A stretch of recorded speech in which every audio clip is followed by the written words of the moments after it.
Salut, j'espère que vous allez bien en ce mardi où on va partir en best-of de live de hier soir sur Twitch, en mode Crystal Ball. Ouais, là en NBA, les choses s'accélèrent. Pas mal de joueurs ont été coupés à la trade deadline, soit pour faire le nombre, soit parce qu'ils ne correspondaient pas aux objectifs de leur nouvelle équipe. Là, la plupart du temps, on y trouve des joueurs expérimentés, qui ont déjà roulé leur boss en playoff, et qui du coup forcément intéressent des contenders. On a vu pour certains, on reviendra dessus après, ça a été la course pour les signer, et ils ont déjà trouvé leurs nouvelles équipes. Cependant, il y a encore une petite dizaine de joueurs intéressants qui sont libres, et notamment 2 Français, et eux aussi, il va falloir qu'on les évoque. Alors on y va, je vous explique le concept, juste après où vont signer les joueurs laissés libres par leurs équipes à la trade deadline.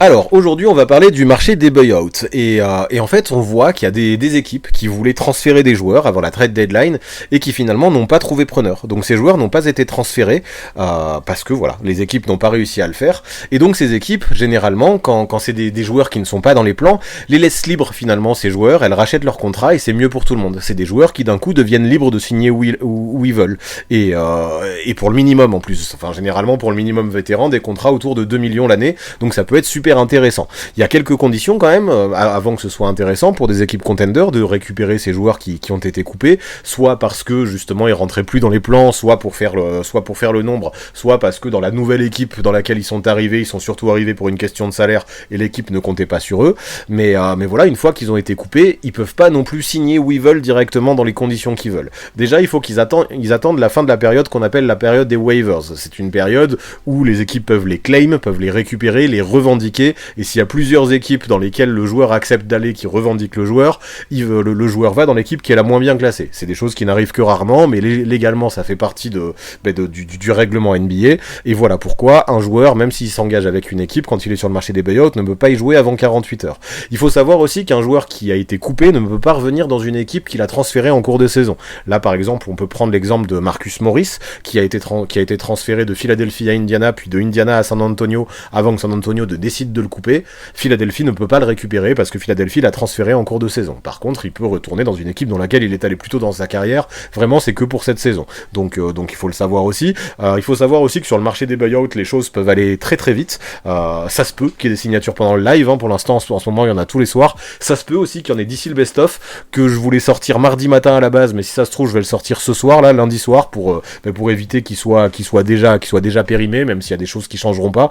Donc j'espère être à jour, mais il faut savoir que oui, dans le marché des buyouts, ces choses-là peuvent arriver n'importe quand. On a déjà eu des signatures, d'ailleurs, on en parlera après de ces signatures. Par contre, ce qu'il faut savoir, une règle qui est importante, ou justement qui ne permettra pas à n'importe quelle équipe de rapporter n'importe quel joueur, c'est qu'avec le nouveau CBA maintenant, toutes les équipes qui sont au-dessus de la luxury tax ne pourront pas signer de joueurs qui cette saison avaient un contrat supérieur à la mid-level exception, c'est-à-dire 12 millions et des patates. Et ça donc ça concerne les Celtics, les Nuggets, les Warriors, les Clippers, le Heat, les Bucks et les Suns. Ça concernait les Sixers aussi, mais du coup ils ont dégraissé avant la deadline en envoyant plein de joueurs ailleurs, et ça leur a permis de signer Kyle Lowry, qui lui avait un contrat supérieur à la mid-level exception. Voilà aussi pourquoi ils ont transféré certains joueurs, et c'est pareil, toute l'équipe ne pouvait pas signer Spencer Dinwiddie pour les mêmes raisons, parce que son contrat était au-dessus de la mid-level exception, et les équipes que j'ai signées, Celtics, Nuggets, Warriors, Clippers, Heat, Bucks et Suns, donc ne pouvaient pas signer Spencer Dinwiddie. Et parmi les joueurs dont on va parler, ça va être la même chose pour des joueurs comme Marcus Morris, pour Joe Harris,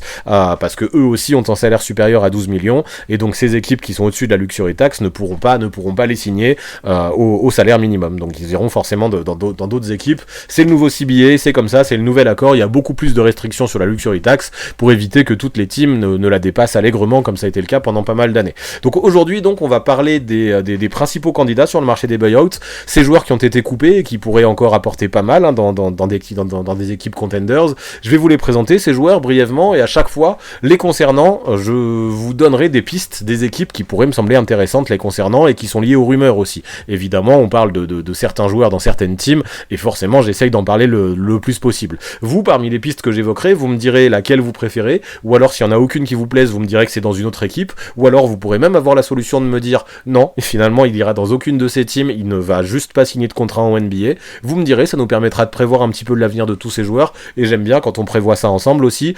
Petite parenthèse, petite précision, on parlera pas d'Evan Fournier et de PJ Tucker aujourd'hui, parce que je sais que régulièrement ils étaient annoncés comme des candidats au buyout, mais là sur les dernières nouvelles, Evan Fournier devrait rester aux Pistons, même si son rôle n'est toujours pas clair du tout et qu'on ne sait pas s'il va jouer là-bas, mais a priori il devrait rester là-bas. Et PJ Tucker pareil, malgré son temps de jeu qui est proche de 0, mais même qui est à 0, hein, il joue plus une minute depuis des semaines et des semaines, a priori devrait rester aux Clippers, il ne sera pas coupé, donc on va pas s'amuser à les envoyer ailleurs, vu que respectivement ils devraient rester à Détroit et à Los Angeles. Par contre, ce qu'il faut savoir, c'est qu'avant de vous présenter toute la liste des joueurs qui peuvent être intéressants à signer par pas mal d'équipes, et notamment pas mal de contenders, je veux aussi vous parler des 3 joueurs qui ont déjà trouvé chaussures à leurs pieds sur le marché des buyouts, parce que effectivement ce marché déjà a commencé avant ce live, et il faut que je vous donne un petit mot brièvement sur ce qui s'est déjà passé avant ça.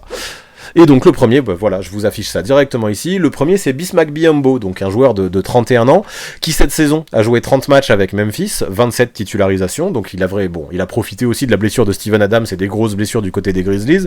N'empêche qu'il a été titulaire pas mal de temps, sans jouer beaucoup. Il a montré qu'il pouvait marquer des points, prendre des rebonds, et puis surtout défendre aussi, mettre quelques contres, protéger le cercle, et agir vraiment en vétéran. De toute façon, c'est un joueur, Bismack Biyombo, qui va arriver à OKC pour apporter avant tout dans la raquette son expérience et sa défense, son côté protecteur de cercle aussi, le fait qu'il puisse prendre des coups, qu'il puisse en mettre aussi, qu'il puisse faire des fautes, son énergie au rebond aussi, c'est un vrai energizer, Bismack Biyombo, ça fera du bien je pense derrière Chet Holmgren. En vrai ça va être une bonne rotation à l'intérieur, un bon vétéran qui va apporter de la taille et de la longueur, de la combativité aussi derrière Chet, et je trouve que c'est un bon coup après Hayward pour le Thunder, c'est un petit peu le profil qui était recherché, il fallait du scoring sur les ailes, un mec polyvalent comme Hayward c'est arrivé, et il fallait forcément une rotation de plus je trouvais dans la raquette, pour moi c'était la priorité. Biyombo c'est pas non plus un all-star, mais c'est bien le profil qu'il faut, une espèce de mec qui peut abattre du travail, faire du bien, et puis jouer dur, ce sera important en playoff. Ça montre qu'en tout cas cette arrivée de Biyombo couplée à celle de Hayward, ça montre que OKC veut être compétitif dès cette saison, parce que les deux vétérans, Bismack Biyombo et Gordon Hayward, ils ont beaucoup plus d'expérience en playoff que tout le reste du groupe. Dans le groupe, c'est Shai Gilgeous-Alexander le plus expérimenté, qui a participé 2 fois en playoff dans sa vie, mais une fois en tant que rookie avec les Clippers, donc ça compte pas vraiment. Personne à part Hayward et Biyombo justement n'a déjà passé un tour de playoff. Les deux vétérans c'est ce qu'ils ont fait, donc je pense que l'arrivée de Biyombo elle va dans une cohérence, dans une espèce de continuité à OKC, et je trouve qu'elle est bonne. Mais ce qu'il faut savoir c'est qu'on a eu aussi l'arrivée de Spencer Dinwiddie du côté des Los Angeles Lakers. Spencer Dinwiddie c'est un joueur qui a 30 ans, qui a fait avant d'arriver à Los Angeles, qui a fait 48 matchs avec les Nets cette saison, à chaque fois il a été titulaire, et pourtant il fait pas des stats, enfin en tout cas il tourne quasiment à sa pire ligne de stats en carrière, lui qui nous a bien habitués à mieux. Comme on le voit, il est à moins de 13 points par match, il fait quand même 6 passes décisives par match, ça montre que même quand ses shoots rentrent pas, il arrive quand même à peser dans le playmaking, parce que voilà, le problème c'est ses pourcentages, s'il y a pas beaucoup de points, c'est que ses shoots il les met pas, 39% au global, 32% à 3 points, j'allais dire que c'était cataclysmique, c'est peut-être pas cataclysmique, ce serait dans l'abus de dire ça, mais c'est quand même très mauvais, donc voilà, on va voir ce que Spencer Dinwiddie peut arriver chez des Lakers qui attendaient peut-être mieux à la deadline, mais qui n'ont pas réussi à faire venir mieux, et c'est pas mal finalement de ramener quelqu'un sur le marché des buyouts avec Spencer Dinwiddie. Moi je pense que en vrai ce gars-là, même si effectivement du côté de Brooklyn il mettait pas ses tirs, il peut apporter une vraie rotation chez les Lakers, derrière D'Angelo Russell et derrière Austin Reeves. Ça peut être une vraie alternative à D'Lo pour les jours sans, parce qu'on sait que D'Angelo Russell des fois il fait des séries où il est très bon, mais des fois il passe complètement à côté de ses matchs et il est mieux sur le banc que sur le terrain, donc c'est pas mal d'avoir un Dinwiddie qui peut le remplacer. Je trouve que c'est une bonne chose pour les Lakers d'avoir un créateur supplémentaire, même si effectivement j'ai quelques inquiétudes, parce qu'on le sait, l'idéal pour entourer AD et LeBron c'est d'avoir des shooters, parce que c'est des joueurs qui ont besoin de spacing. Spencer Dinwiddie pour l'instant met pas ses tirs, donc on verra. Maintenant ça reste un scoreur qui a déjà mis ses shoots plus tôt dans sa carrière, qui peut vite retrouver sa confiance. Je pense que sa capacité à créer pour lui et pour les autres ne fera pas de mal à ses Lakers. Maintenant il faut espérer que le changement d'air lui fasse du bien, parce que cette saison il était complètement dans le dur du côté de Brooklyn, et peut-être qu'il avait besoin d'être transféré. Espérons que du côté des Lakers, et les fans des Lakers doivent l'espérer, qu'ils trouvent de quoi redresser la barre pour cette saison. Et enfin le troisième move qu'on a a eu sur le marché des buyouts, on l'a appris dans la soirée de samedi, il me semble, c'est l'arrivée de Kyle Lowry du côté de Philadelphie. Kyle Lowry, un vrai vétéran, qui a déjà 37 ans, il va même en avoir 38 dans un mois. Cette saison, il a fait 37 matchs avec le Heat déjà, mais 35 en tant que titulaire, malgré son âge, même s'il était un petit peu titulaire par défaut parce qu'il n'avait pas beaucoup de concurrence à son poste. Et ce qu'on voit, c'est qu'en 28 minutes, c'est un joueur qui, de toute façon, maintenant au scoring, il ne shoot quasiment plus qu'à 3 points. Alors je schématise, mais c'est énormément de tirs à 3 points avec Kyle Lowry. Donc c'est vrai que ces 42% au global peuvent paraître bas, mais vu que les 3 quarts des shoots c'est des 3 points, c'est pas si mauvais. Il est à 38% à 3 points, c'est très propre. Donc il tourne 8 points par match maintenant, c'est pas non plus fabuleux, mais il prend des rebonds, il fait des passes, il tourne à un peu plus d'une interception par match aussi, il fait des contres, il se bat, c'est le Kyle Lowry qu'on connaît de toute façon, et maintenant qu'il est arrivé à Philadelphie, on comprend pourquoi Daryl Morey a trade Patrick Beverley. Lowry c'était la priorité pour les Sixers, ils ont envoyé House ailleurs, notamment pour faire de la place sous la marge salariale. Avec cet argent, ça leur permettait justement de signer des joueurs sur le marché des buyouts qui avaient des contrats supérieurs à 12 millions. Kyle Lowry en faisait partie. Ils ont aussi envoyé Patrick Beverley ailleurs pour récupérer un second tour de draft en se disant si on récupère Kyle Lowry, on a peut-être plus besoin de Patrick Beverley. Et voilà, maintenant Lowry, il faut s'en rendre compte, ça fait quand même longtemps que je dis qu'il est rincé, et je le pense toujours, mais rincé pour un titulaire. Pour moi, il a plus sa place en tant que titulaire, et là je ne pense pas qu'à Philadelphie, avec un Tyrese Maxey par exemple, et un DeAnthony Melton qui était très bon au poste 2, Lowry arrive pour être titulaire. À mon avis, il sera plutôt là pour jouer le rôle de vétéran, le rôle de mentor qui va guider la seconde unit, même si à son âge le physique ne suit plus trop, ça reste quand même un joueur qui est expérimenté, qui sait jouer au basket, qui a beaucoup de leadership aussi, et qui va retrouver son ancien coach Nick Nurse, avec qui il a gagné le titre à Toronto en 2019. On sait que les deux hommes s'apprécient particulièrement, et en vrai, Kyle Lowry, sur le banc, il peut apporter cette espèce d'intelligence défensive, sa science déplacement, ses provocations de passage en force, et même sa filouterie un petit peu, lui, qui sait vraiment comment manipuler les coups de sifflet des arbitres. Ajoute-toi à ça le petit playmaking qu'il peut apporter, lui qui fait circuler la balle, et même des shoots de loin de temps en temps. Et ouais, finalement, c'est des éléments qui peuvent faire du bien aux Sixers pour ces playoffs. Je pense que c'est un bon coup pour eux, ça peut être un backup intéressant derrière Maxey, qui du coup, maintenant qu'il a perdu Harden, peut retrouver un autre mentor, sachant qu'en plus de ça, Maxey s'entendait très bien avec Beverley aussi. Donc là, peut-être que Lowry qui revient à Philadelphie pour boucler la boucle, parce qu'il a grandi, il est né à Philadelphie, il a été élevé à Philadelphie, il a fait son lycée et sa fac à Philadelphie. En NBA, il a jamais joué pour les Sixers, donc c'est une belle histoire de le voir revenir à Philadelphie. Et s'il peut jouer un rôle en playoff et pour les jeunes, je pense que, vu le prix que ça coûte, ça peut être une addition très intéressante pour cette équipe de Philly. Et là, du coup, on a fait un premier petit sondage, et voilà, les modos vous demandaient quel est le joueur parmi les trois là, donc je vous ai présenté qui fera le plus de bien à sa nouvelle team. Et on voit que selon vous, il y en a pas mal qui vont faire du bien, parce que selon vous, c'est Biyombo à 43% qui fera le plus de bien au Thunder, mais Dinwiddie arrive juste derrière, parce que pour 30% d'entre vous, c'est lui qui fera le plus de bien aux Lakers, et on a Kyle Lowry qui a lui aussi eu des voix, parce que vous êtes 26% à penser que parmi ces trois arrivées, c'est lui qui fera le plus de bien. En tout cas, ce qu'on voit, c'est que effectivement, ce marché des buyouts, il peut amener des bons joueurs, et des joueurs qui peuvent, alors sans aller jusqu'à dire qu'ils vont transformer l'équipe, apporter des ajustements qui leur feront du bien et qui leur feront passer un step. Donc c'est vrai que ces trois joueurs-là avaient de la valeur, ils sont en moins aujourd'hui sur le marché des buyouts, on va pas en parler, mais maintenant on a déjà évoqué leur cas. Cela dit, il reste des joueurs intéressants, j'en ai gardé 9, comme ça on parle de 12 joueurs en tout, après les 3 que je vous ai présentés, et là je vais vous les montrer par ordre alphabétique, à commencer par, je vous le mets tout de suite, Danilo Gallinari. Donc Danilo Gallinari, l'italien, qui a 35 ans. Cette saison, il a été transféré 2 fois. Il a d'abord joué 26 matchs avec Washington. Ensuite, il a été transféré. Il a joué 6 matchs avec Détroit. Et là, il a été coupé.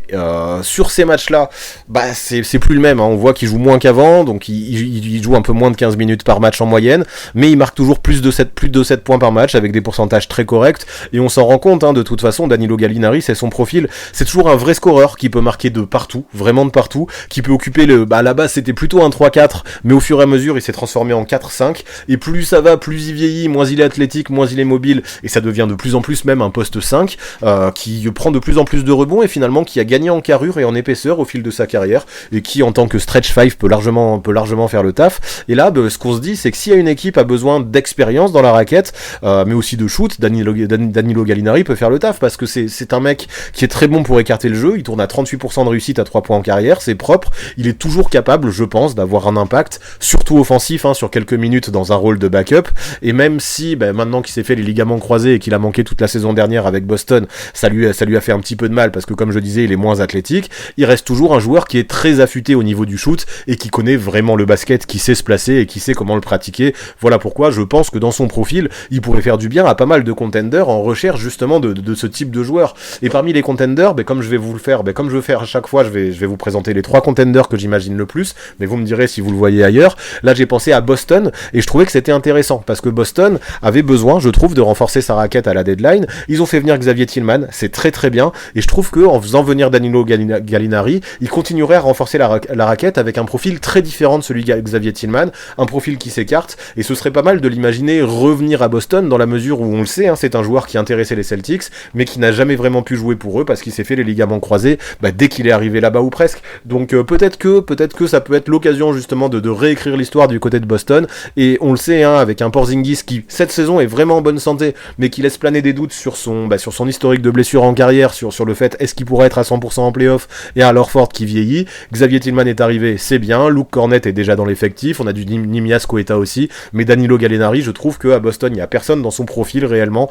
même si Sam Hauser c'est un shooter à 3 points, Sam Hauser c'est plus un poste 3, donc oui, Gallinari à Boston, j'aime bien l'idée. Ensuite, je l'imaginais aussi à Philadelphie, et c'est pour les mêmes raisons, je pense qu'il pourrait aider à renforcer la raquette pendant l'absence de Joel Embiid, qui on le sait pour l'instant est blessé, il sera réévalué dans 4 semaines, selon les dernières nouvelles, on sait pas quand il va revenir. Du côté du management de Philly, on est assez optimiste sur le fait qu'il pourra revenir, sauf que pour l'instant personne n'en sait rien, on n'en est pas là, et ce qui se passe, c'est que les Sixers, pendant ce temps, s'ils veulent vraiment être compétitifs en playoff au cas où Embiid revienne, il va falloir ne pas se faire bouffer cette saison, et le problème c'est que Paul Reed et Mo Bamba, c'est peut-être un petit peu limité au poste 5, donc Danilo Gallinari pourrait aider ce duo en attendant le retour d'Embiid. Ce que j'apprécie aussi, c'est qu'il a un profil différent, un profil de shooter lui aussi. Pourquoi pas ne pas lui donner quelques minutes du côté des Sixers en attendant le retour de Embiid, et une fois que Embiid sera là, on regardera qui mérite le plus de temps de jeu entre Reed, Bamba et Gallinari en fonction des adversaires. Ça peut être pas mal. Et enfin, la troisième équipe à laquelle j'ai pensé, c'est les Suns de Phoenix.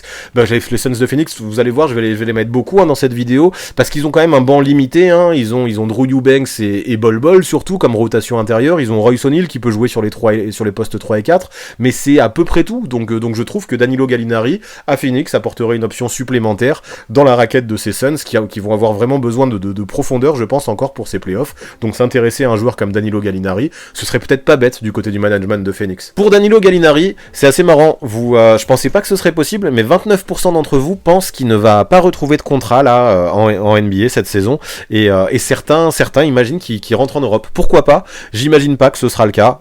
On en parlait aussi dans le chat, je trouve qu'à son arrivée à Détroit, et même sur les quelques matchs qu'il a fait à Washington, il a montré qu'il avait un vrai niveau encore. Moi je pense qu'il est capable de jouer encore quelques bonnes minutes dans une équipe même ambitieuse, et si c'était le cas, 29% d'entre vous le voient à Boston, égalité avec pas de contrat, donc on va garder cette solution là, on va voir si ça se passe, mais pour vous le mieux ce serait que Gallinari aille à Boston. Est-ce que ça va se faire? On aura la réponse sûrement dans quelques jours, et je vous avoue que je trouve aussi que c'est une très bonne idée Boston, qui forcément avec un profil comme Gallinari en plus dans l'équipe, se montrerait encore plus dangereux, eux qui sont déjà super dangereux en saison régulière cette année. Joueur suivant, Joe Harris, 32 ans, qui cette saison a fait seulement 16 matchs avec Détroit, le pauvre a été pas mal blessé, et qui surtout a été très très peu utilisé, une dizaine de minutes par match, des stats très peu significatives, 2 points, moins d'une unité dans pas mal de secteurs, une adresse globale à 36%, une adresse à 3 points à 33%, une adresse au lancer à 50% aussi.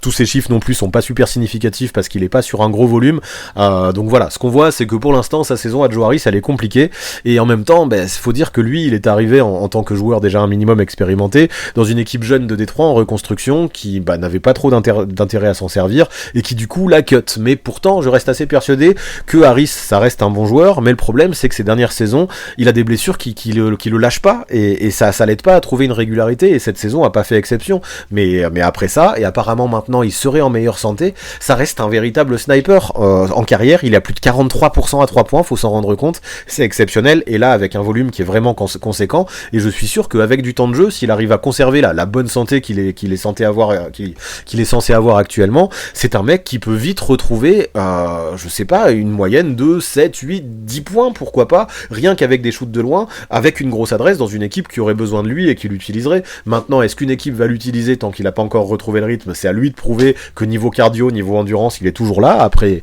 avoir manqué autant de semaines, hein, et même si c'est pas des grosses blessures, c'est difficile de garder le tempo pour lui, mais maintenant, voilà, il a quand même un profil qui reste intéressant, et voilà, un buyout, c'est pour un contrat minimum, donc je pense que le risque peut en valoir la chandelle. Toutes les équipes qui ont besoin de shoot peuvent s'intéresser à lui, c'est un spécialiste du tir, il fait quasiment que ça, c'est clair et net, mais ça il le fait super bien, et on sait à quel point en NBA, les shooters, ça reste quelque chose qui est très recherché, même si c'est le cas de moins en moins, les spécialistes sont toujours appréciés dans toutes les équipes. Et là du coup, encore une fois, j'ai pensé à 3 teams, à commencer par Chicago. Et Chicago, c'est marrant parce que je vais pas trop parler d'eux aujourd'hui, mais je me dis, ils ont quasiment pas bougé à cette trade deadline. On commence même à réfléchir à re-signer DeRozan, finalement, Vucevic aussi. On a l'impression que Karnišovas, lui, n'est pas du tout dans l'optique de reconstruire. Et si tu reconstruis pas à Chicago, ça veut dire que tu veux capitaliser sur le classement que tu as en ce moment, et c'est un classement où tu vas essayer d'accrocher le play-in, pourquoi pas faire les playoffs. Donc pourquoi pas essayer justement de renforcer l'équipe pour se donner un maximum de chances d'aller en playoff, vu que apparemment c'est l'objectif des Bulls. J'aurais peut-être pas fait ça si j'étais eux, mais vu que là où ils en sont, leur objectif c'est d'être compétitif. Et là ça manque de shooters dans cette équipe de Chicago. On le sait qu'avec DeRozan c'est important d'avoir des snipers autour de lui, vu que lui utilise beaucoup la zone à mi-distance. Harris peut vraiment avoir ce rôle de sniper, et il peut faire du bien, notamment avec la blessure de Zach LaVine, où il le remplacerait poste pour poste dans un rôle différent, mais en tant que floor spacer ça ferait pas de mal. J'ai aussi pensé à Cleveland, même s'ils ont déjà Max Strus dans ce rôle de sniper, et qui est très bon dans ce rôle, ça reste un point faible, le shoot à 3 points. Heureusement Max Strus est arrivé et a permis à cette équipe de ne plus être parmi les plus nuls et parmi les fins de peloton en NBA, n'empêche qu'elle fait quand même partie toujours de mémoire du top 10 des équipes les moins à droite à 3 points de la NBA, cette équipe des Cavs. Et c'est dommage, parce que c'est une équipe qui, cette saison, se montre compétitive, qui actuellement est sur une série de victoires assez incroyable, en tout cas sur une très bonne lancée. Ça s'affiche de plus en plus sérieusement à la 2e place de la conférence Est. Donc voilà, tout simplement le 3 points, c'est une des failles des Cavaliers. Joe Harris, c'est un shooter à 3 points, ça coûte rien du tout, donc pourquoi ne pas essayer de le ramener à Cleveland?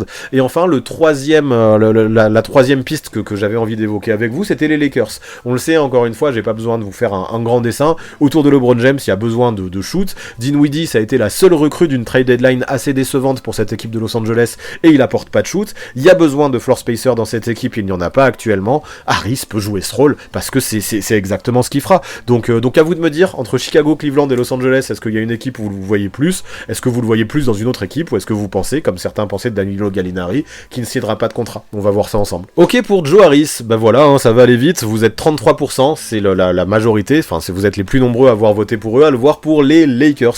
Donc selon vous, après avoir envoyé Danilo Gallinari aux Celtics, on envoie Joe Harris chez les rivaux historiques de Los Angeles, les Lakers, où effectivement, en tant que spécialiste, il peut apporter son shoot. Comme je disais, il fera que ça, tu le mettras dans un corner, mais c'est toujours bien, je pense, du côté des Lakers, d'avoir un mec dans le corner qui peut sanctionner avec régularité pour étirer les défenses, pour justement offrir des espaces à LeBron et AD. Ça a du sens. Donc Harris aux Lakers, on va voir si ça se fait. Allez, Killian Hayes maintenant, que vous connaissez bien, le français, 22 ans, qui a fait 42 matchs avec les Pistons cette saison, dont 31 titulaires. Il avait demandé son transfert avant la trade deadline. J'ai l'impression que Détroit n'a trouvé personne qui était preneur et qui était capable de donner une contrepartie, même un second tour de draft. Donc c'est assez triste, et Killian Hayes, malgré ses 22 ans et malgré sa timeline qui lui correspond avec celle des Pistons, a été coupé de l'équipe qui a le moins bon bilan de la NBA, et forcément c'est très inquiétant. Voir que, malgré pas mal de titularisations, il tourne à moins de 7 points par match et que ses pourcentages restent toujours très mauvais, moins de 30% à 3 points et plus de 41% au global, c'est le problème, et c'est rare en fait de voir un si jeune joueur, choisi en 7 en plus à la draft, coupé avant même la fin de son contrat rookie.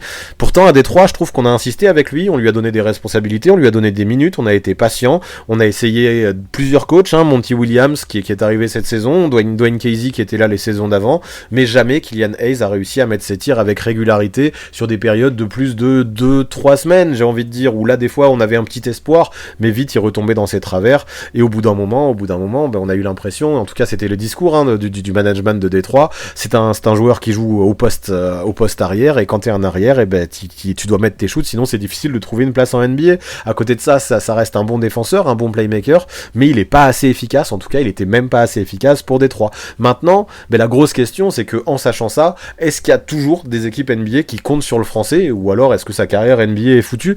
Pour l'instant c'est difficile à dire. Maintenant je me dis que si je vais vous proposer de réfléchir à des choses, je me dis qu'on peut peut-être l'imaginer dans une autre équipe en reconstruction qui se dirait ok, nous on n'a pas forcément besoin de shoot, pas forcément besoin de scoring parce qu'on a des joueurs qui peuvent faire ça. Ça reste un joueur qui a été drafté avec le choix numéro 7, il doit avoir du potentiel, on l'a déjà vu, si nous on va plus avoir besoin de son playmaking et de sa défense, et ça il peut l'apporter. Peut-être qu'on peut l'essayer dans un autre contexte où au fur et à mesure il va être en confiance et ensuite il développera son shoot, ça c'est un peu Walt Disney mon histoire, mais peut-être qu'il y a des équipes qui peuvent se permettre de tenter ça parce qu'elles ne jouent rien cette saison. Et donc parmi elles je pensais à Memphis, avec les blessures de Morant jusqu'à la fin de la saison, et aussi de Marcus Smart qui n'arrête pas de se blesser, qui est à l'infirmerie. Il y aurait énormément de place pour Killian Hayes. Ça peut valoir le coup de lui donner une chance dans un autre contexte pour voir si justement avec un autre maillot, avec un autre air, une autre météo du côté de Memphis, il arrive à faire quelque chose. J'ai pensé aussi à OKC. Alors OKC c'était pas du tout la première équipe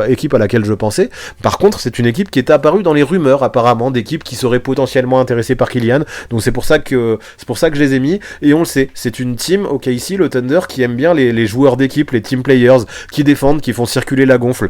Ils ont perdu Vasilije Micic aussi à la trade deadline pour faire venir Gordon Hayward. Peut-être qu'ils veulent justement se renforcer un peu au poste 1 avec un joueur qui, quand il sera sur le terrain, certes ne marquera pas beaucoup de points, mais pourra participer au jeu d'équipe en attaque comme en défense. Killian Hayes pourrait être ce mec-là. Et enfin, j'ai évidemment pensé à San Antonio. C'est forcément, tout le monde y pense et tout le monde ne parle que de ça, tout simplement parce que c'est flagrant quand on voit les Spurs jouer. Ça manque d'un meneur. Popovic a essayé Jeremy Sohan au poste 1, ça a été catastrophique. Trey Jones n'a peut-être pas l'étoffe d'un titulaire, ou en tout cas il a besoin d'aide, il a besoin d'un mec qui lui prend plus de minutes. Killian Hayes peut être ce mec-là, sachant qu'il peut faire tourner la balle, donner des bons ballons à Wemby et créer une connexion française. Forcément, nous on se dit en tant que fans ça aurait de la gueule. Maintenant, est-ce que San Antonio est intéressé par ça? On ne sait pas. En tout cas, vous allez me dire via le sondage, est-ce que vous voyez Killian Hayes du côté des Grizzlies, du côté du Thunder, du côté des Spurs, ailleurs, ou alors plus du tout en NBA? On va voir ce que vous en pensez. Alors pour Killian Hayes, le constat est pessimiste parce que vous êtes 41% à penser qu'il ne retrouvera pas de contrat NBA, 27% imaginent qu'il irait aux Spurs. C'est l'équipe qui a été le plus plébiscitée, mais effectivement la majorité pense que Killian Hayes et la NBA, en tout cas pour le moment, c'est fini, et qui ferait peut-être bien de retourner en Europe pour avoir un petit peu de temps de jeu avant les Jeux Olympiques, pour essayer de s'intégrer avec Team France. Pourquoi pas? J'ai tendance à être un petit peu moins pessimiste que vous, en me disant que c'est quand même un ancien top 7 de draft, je le répète, mais c'est important, je trouve, aux yeux des franchises NBA. Ça lui donne une valeur. Les GM sont conscients qu'il n'a jamais eu l'occasion d'être testé ailleurs que dans le contexte de Détroit, donc il y a peut-être un GM qui va se dire, dans mon contexte à moi, c'est plus familial, ça lui correspondra plus, j'ai envie de le tester, j'ai rien à perdre. Je le prends, donc je pense que ça peut arriver. Voilà pourquoi je suis plus optimiste que vous, et effectivement, si j'avais dû choisir une équipe, j'aurais choisi les Spurs, parce que ce serait vraiment kiffant, même si ça ferait peut-être un peu de bien aux Spurs d'avoir un peu plus de shoot, mais ça c'est encore une autre histoire. Donc Killian Hayes, en tout cas selon vous, c'est plus de NBA pour cette saison.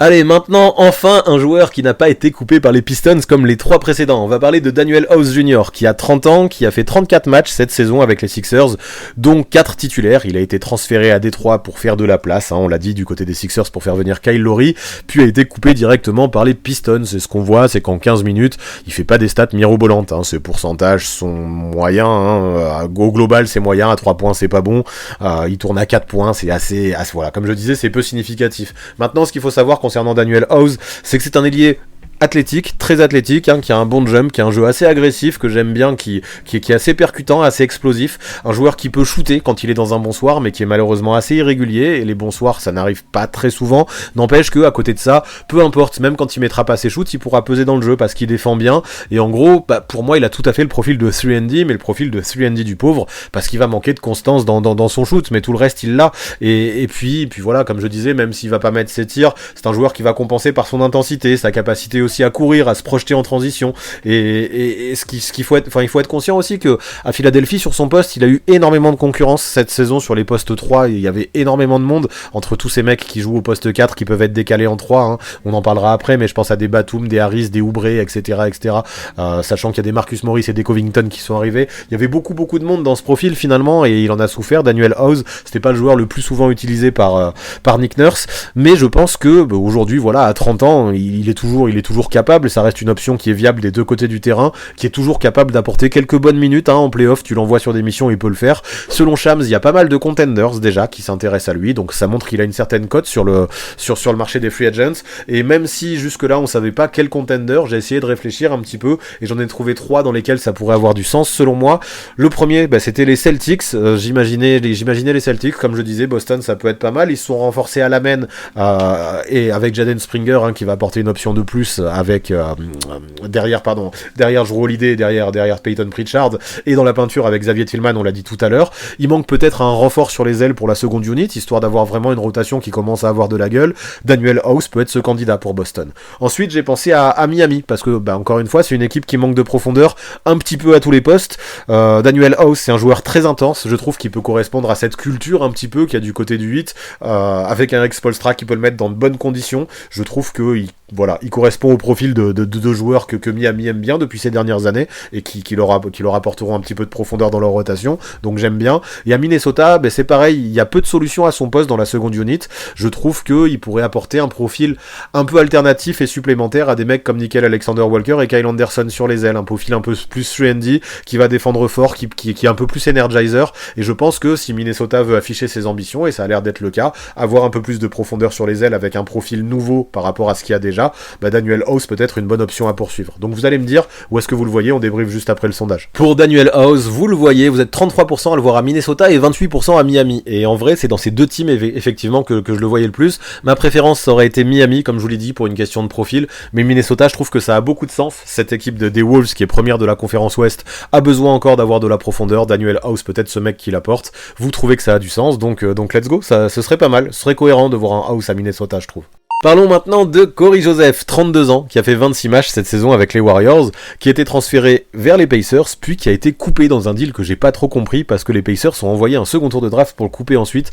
Il y a peut-être quelque chose que j'ai oublié dans ce deal, il va falloir que j'aille l'étudier, mais je sais que le soir de la deadline, c'est quelque chose que je n'avais pas compris. Bref, on va revenir à nos moutons, et Cory Joseph, du côté des Warriors, c'était très peu utilisé, 11 minutes par match, 26 matchs seulement, et des stats complètement insignifiantes, 2 points, un peu plus de 2 points, un peu plus d'un rebond, un peu plus d'une passe, des pourcentages qui sont très bas également, mais c'est difficile de trouver de la confiance quand tu es si peu utilisé et que tu es bloqué derrière des joueurs comme Stephen Curry et comme Chris Paul.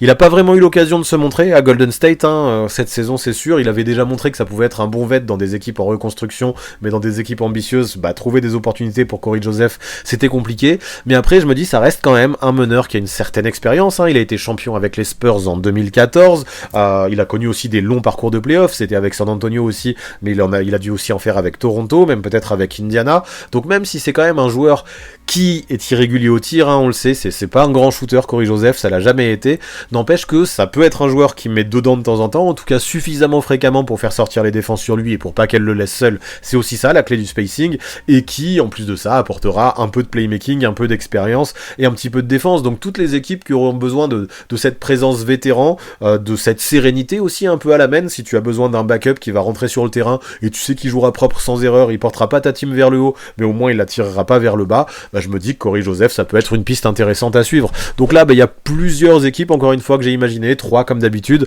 La première, c'est les Nuggets. Je me dis que en 6e homme, chez les Nuggets, on a Reggie Bullock sur le poste 1, mais c'est un profil tout à fait différent. Cory Joseph, Reggie Bullock, on le sait, il est un petit peu plus foufou, donc Cory Joseph, Bullock est plus foufou que Cory Joseph, et Cory Joseph, lui, est bien moins scoreur, il va moins prendre feu, et il va être moins susceptible d'être le factor X d'un match, mais lui, il sera plus sûr, il va pas non plus tirer ton équipe vers le bas, comme Reggie Bullock peut le faire quand il s'enflamme. Donc c'est peut-être bien d'avoir un plan B à Denver sur le banc, les jours où Reggie Bullock ne sera pas dans son match. Ensuite, j'ai pensé à Cleveland, l'équipe, elle tourne super bien, cette saison, on l'a déjà dit tout à l'heure, mais encore une fois, Ty Jerome et Craig Porter Jr., c'est très léger en meneur backup.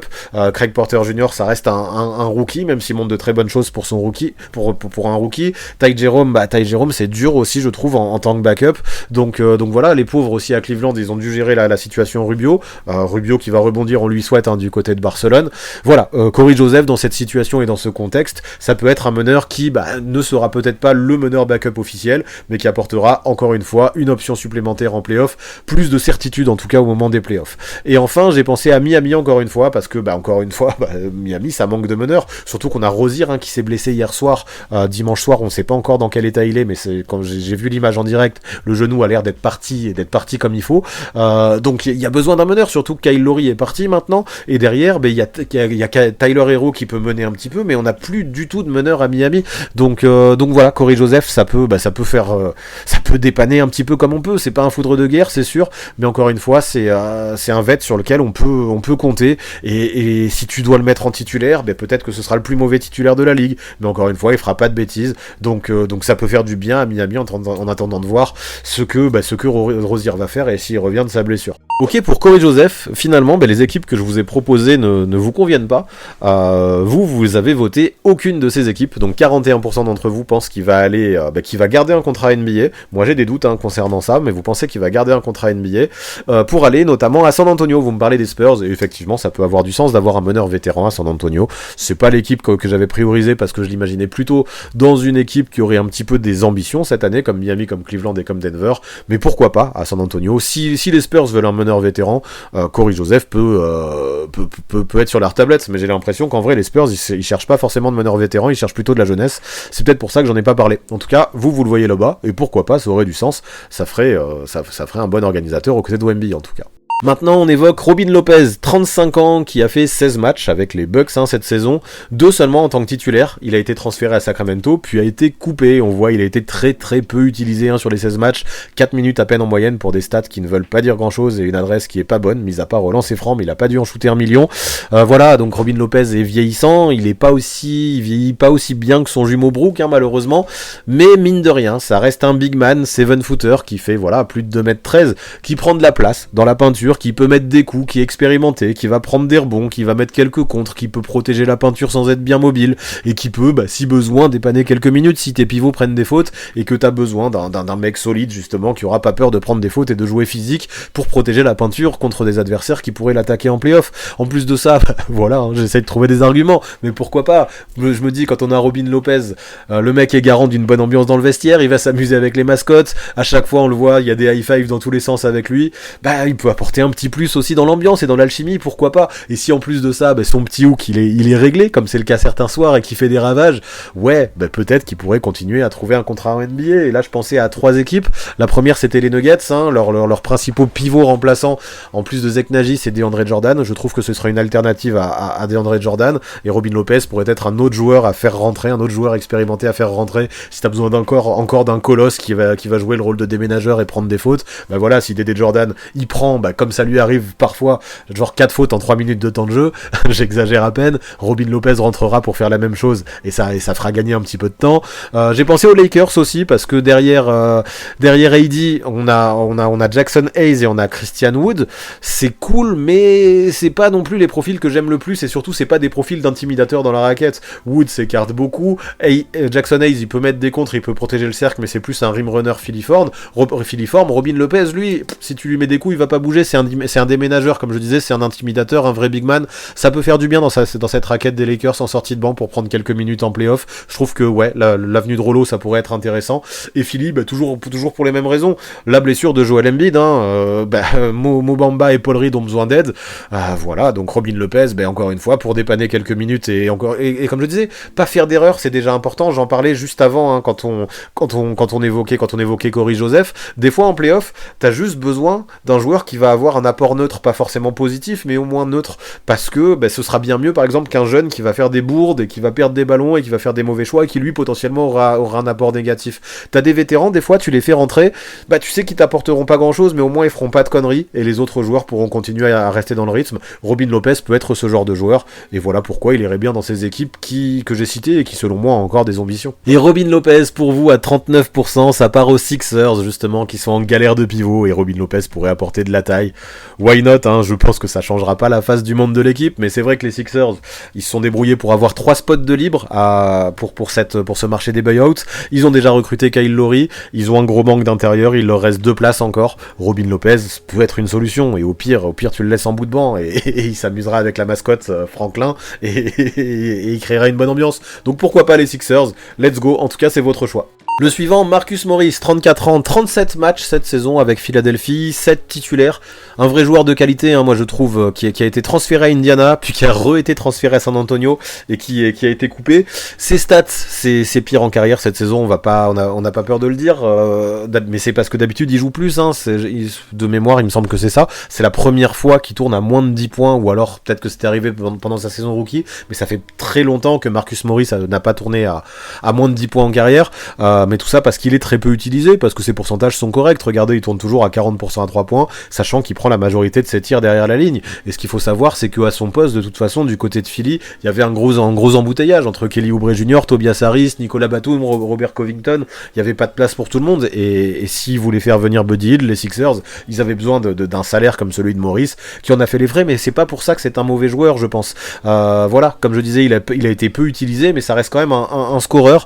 Bon, c'est plus le scoreur que c'était à l'époque où il tournait à 20 points par match, hein, et où on pouvait vraiment compter sur lui tous les soirs. Non, mais ça reste quand même un mec qui peut mettre des shoots difficiles avec pas mal de régularité finalement, sur qui tu peux compter à longue distance, et même si d'un match à l'autre il peut être un petit peu imprévisible, parce qu'il y a des matchs où tu le verras beaucoup moins, alors qu'il y a d'autres matchs où tu le verras beaucoup, bah il peut quand même toujours faire du bien à une équipe, je pense, qui aura besoin de scoring, de shoot, de dureté, parce que ouais, quand je parle de dureté, j'ai envie de parler de ça, il apporte toujours son énergie qui peut faire du bien des deux côtés du terrain. C'est pas un super défenseur, mais mine de rien il est long, il peut switcher, il est polyvalent, et puis il a envie, et ben ça permet déjà de faire le minimum, et puis ça dépanne aussi. Donc attention maintenant, et c'est aussi pour ça qu'il a un petit peu régressé, j'ai l'impression.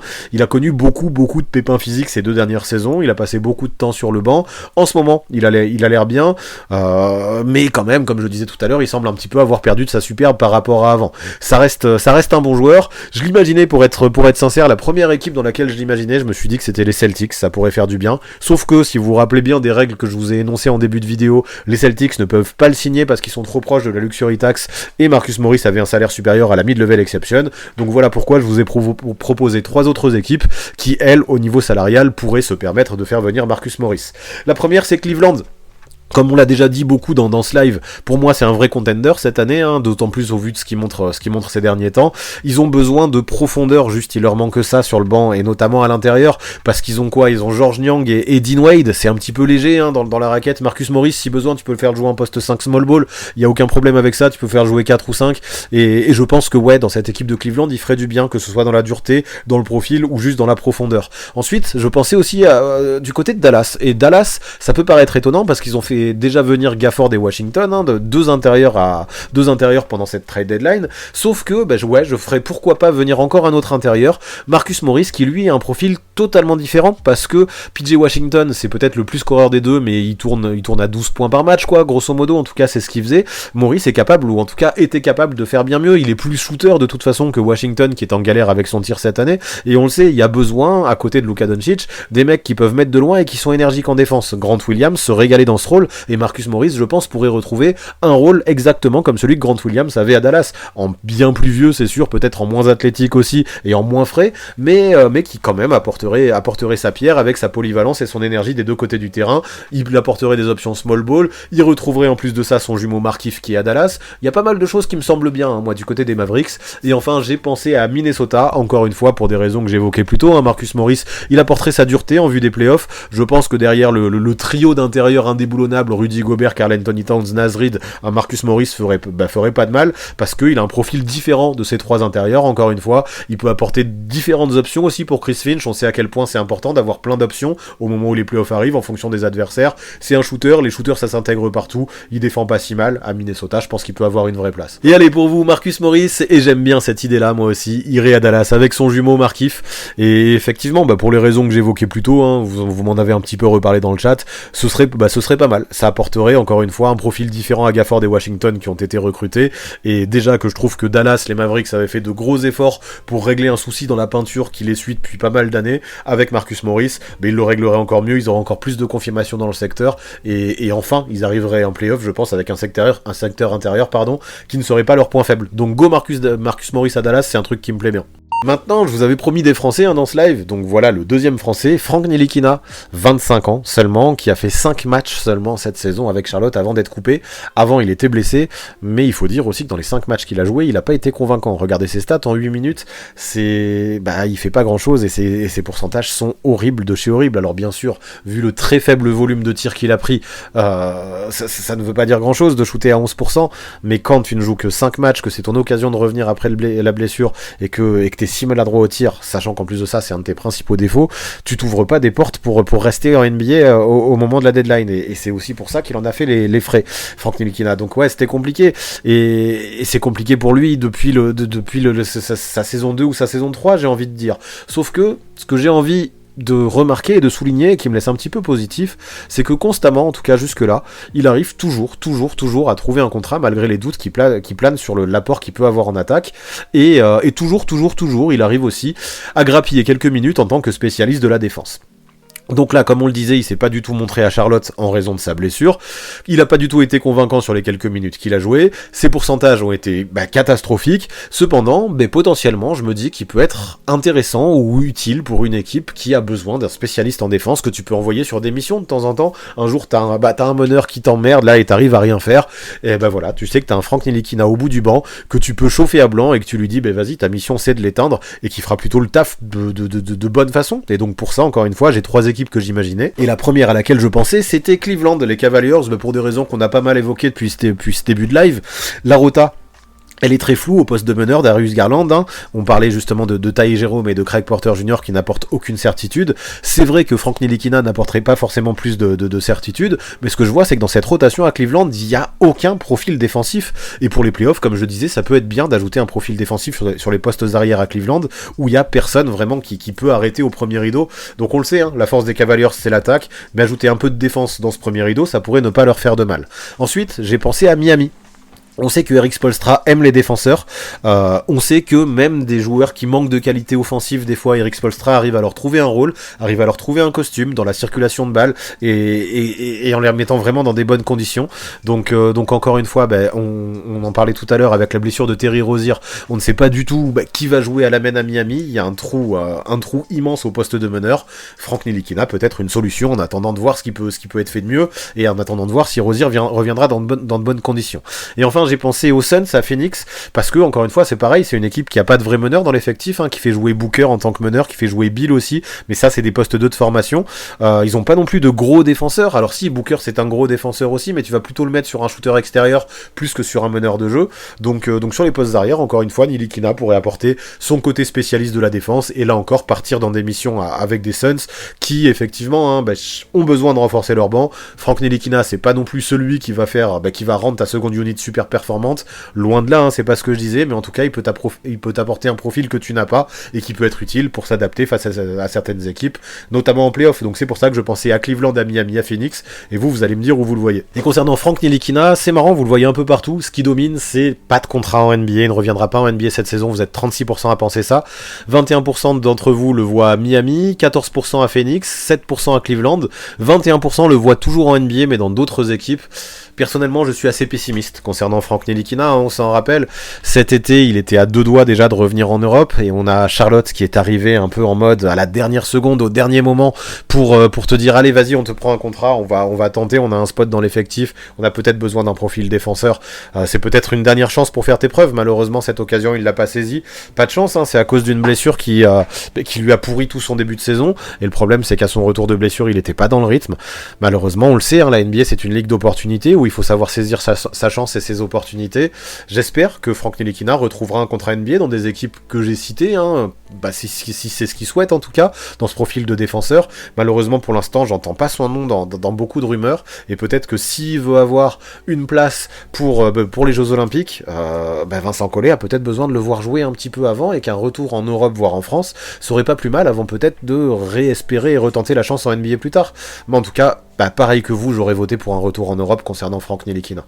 Maintenant, on parle de Tadeusz Young, 35 ans, qui cette saison a fait 23 matchs avec Toronto, dont 6 en tant que titulaire. Il a été transféré à Brooklyn, une équipe dans laquelle il a déjà évolué par le passé, mais les Nets, ils n'ont pas fait de sentiment, ils l'ont trade direct. Du côté de Toronto, Tad Young, il prenait ses 15 minutes par match, et finalement, en tant que vétéran, il faisait le taf, 5 points, 3 rebonds, 2 passes, il remplissait pas mal les colonnes statistiques, il faisait quasiment une interception par match, des pourcentages très propres, mis à part à 3 points et au lancer franc, mais on sait, depuis le début de sa carrière, c'est ça, Tad Young, dès qu'il s'écarte un peu, c'est compliqué, mais près du cercle, là où il prend la majorité de ses tirs, il a de bonnes mains, c'est un bon finisseur, et encore une fois, lui, il va pas transformer son équipe, mais il va jouer d'une façon sérieuse, encore une fois, il va pas faire d'erreur, il fera les bons cuts quand il faut, il t'apportera des solutions, maintenant il vieillit, bien sûr, comme je disais, il a 35 ans, il est plus très athlétique, c'est plus le joueur qu'il était, mais il a toujours quelques restes, il a toujours de bons restes, c'est pas un joueur à qui tu vas donner 20-25 minutes par match, en plus de ça, parce qu'il va très vite s'essouffler et devenir invisible,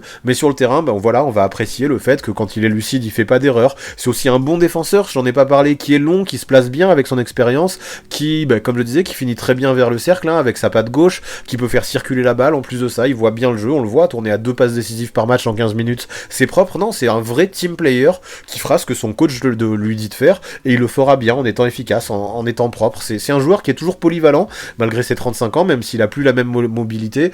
Pendant longtemps, c'était plus... je me rappelle, à sa draft en NBA à Philadelphie, c'était un poste 3-4, c'est devenu un poste 4, maintenant c'était un poste 4-5, et de plus en plus ça devient presque un poste 5, parce que voilà, il a gagné aussi un petit peu en épaisseur, et il est plus aussi vif qu'à une époque où le jeu NBA en plus était plus le même. Mais peu importe, ça reste un joueur qui peut dépanner sur le terrain, qui peut aussi apporter une présence dans le vestiaire à une équipe contender, qui peut servir de mentor pour les jeunes, qui peut vraiment aller dans plein d'équipes, il a la réputation d'être l'un des meilleurs vétérans de la NBA, un mec patient, qui est à l'écoute, qui fait ce qu'on lui dit, mais qui va en plus prendre la parole quand il faut, agir en leader. C'est un joueur, je pense, qui peut faire du bien à beaucoup de teams dans un vestiaire, et là j'ai pensé encore une fois à 3 équipes, à commencer par Denver, qui, encore une fois je vais en parler, mais dans la raquette c'est pas ouf, ils ont Peyton Watson au poste 4-5, DeAndre Jordan, Zeke Nnaji dont on a parlé tout à l'heure, c'est peut-être un petit peu léger dans la raquette pour le banc d'un contender, et puis je trouve que le profil de Tadeusz Young convient vraiment à cette team. Encore une fois, il apporte des choses différentes, sa finition près du cercle et sa défense avec sa longueur peut faire du bien, lui qui est encore en canne, je pense, pour switcher un minimum. J'ai pensé aussi à Philadelphie, toujours la même histoire, je vais pas en reparler des heures, mais maintenant qu'il joue de plus en plus au poste 5, ça peut être bien pour aider Paul Reed et Mo Bamba. Je le rappelle aussi, Daryl Morey, il a encore 2 spots pour recruter sans avoir à cut personne, il va falloir qu'il les utilise. Tadeusz Young, ça peut être quelque chose, sachant qu'en plus de ça, dans le pire des cas, il apportera sa présence dans le vestiaire, dans une équipe qui en a besoin, d'autant plus pendant la blessure de Joel Embiid. Et enfin, j'ai pensé à Phoenix, les Suns, qui, pareil, dans la raquette, ont besoin d'expérience, c'est nécessaire, sur le banc, derrière Bol Bol et Drew Eubanks. Tadeusz Young apporterait un profil plus sûr que ces joueurs, avec son côté expérimenté. Bol Bol et Drew Eubanks sont bons, ils peuvent faire de bonnes choses, mais en playoff, est-ce que ça va tenir la route? J'ai des doutes, donc Denver pour Tadeusz Young, je trouve que ça a du sens. Philadelphie aussi, il reviendrait en plus de ça dans l'équipe qu'il a drafté, et les Suns, parce qu'ils ont besoin d'un intérieur expérimenté. Vous allez me dire ce que vous en pensez. Et Tadeusz Young, pour finir, vous le voyez, à 42% aux Sixers, 25% d'entre vous le voient aux Suns, 17% à Denver, c'est intéressant, 17% d'entre vous pensent qu'il n'aura pas de contrat en NBA. Personnellement, Tadeusz Young aux Sixers, j'aimerais bien, ça voudrait dire que vous y avez mis déjà Robin Lopez et Tad Young, 2 profils très différents sur les postes 4 et 5, qui peuvent aider justement, comme je disais, Paul Reed et Mo Bamba qui ont vraiment besoin d'aide, surtout que Mo Bamba rate beaucoup de matchs ces derniers temps parce qu'il est blessé. Pourquoi pas, c'est pas eux qui vont transformer l'équipe, mais apporter différents profils encore à l'intérieur en attendant que Joel Embiid revienne, vu qu'on a des spots de libre. C'est tout ce que Daryl Morey a intérêt de faire. Maintenant qu'il a vraiment renforcé les lignes arrières, il y a Cameron Payne et Kyle Lowry qui sont sur les lignes arrières. On l'a déjà beaucoup dit dans cette vidéo, mais les ailes, elles sont pleines à craquer. C'est à l'intérieur avec la blessure de Joel qui a besoin de monde. Donc ramener Tadeusz Young, ça aurait du sens. Lui retrouverait l'équipe qu'il a drafté. Why not? Ça me ferait plaisir. On finit ce live avec un trade, enfin en tout cas une arrivée qui me ferait plaisir du côté des Sixers. Donc maintenant, il n'y a plus qu'à voir si tout ce que vous avez prévu dans ce live va avoir lieu lieu en vrai. Franchement, il y a des trucs qui seraient très cool. Donc j'ai hâte de voir ça. Le marché des buyouts, ça va continuer dès maintenant. Je crois pas, hein, j'ai suivi un petit peu sur le téléphone, je crois pas qu'on ait eu de news, je crois pas qu'il y ait eu de buyout pendant le live, en tout cas de signature justement, pardon, de joueurs qui ont été buyout pendant le live, mais ça pourrait arriver très vite, dans les prochaines heures, dans les prochains jours, donc restez connectés, et on va voir si le chat a eu raison, a été visionnaire.